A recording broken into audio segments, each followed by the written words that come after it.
Nima uchun bu holat sodir bo'ladi? Bunga sabab bugungi kunda bolalar ko'proq so'rg'ich so'rishidir.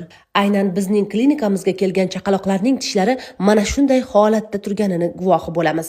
Hozir siz bilan birga so'rg'ichning qanday oqibatlarga olib kelishini kuzatamiz. U tanglayga yaxshi yotadi, ammo u shu qadar qabariqki, agar og'iz uning atrofiga yopilsa, u holda til og'izda juda past bo'lib qoladi va kuchlarning taqsimlanishini butunlay o'zgartiradi.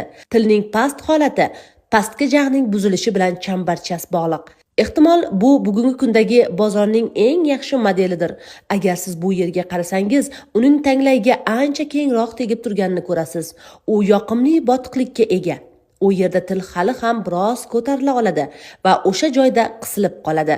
Men hamma yerda ko'raman. Bolalar bu narsani qanday so'rashadi? Chaqaloqlik va hatto kichik yoshdagi davrda bu narsalar yuzning shaklini o'zgartirishga sabab bo'ladi.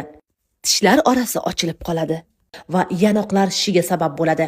Yuqori jag'ni oldinga chiqaradi. Bu bo'sh joy sizni xunukroq va nosog'lomroq qiladi.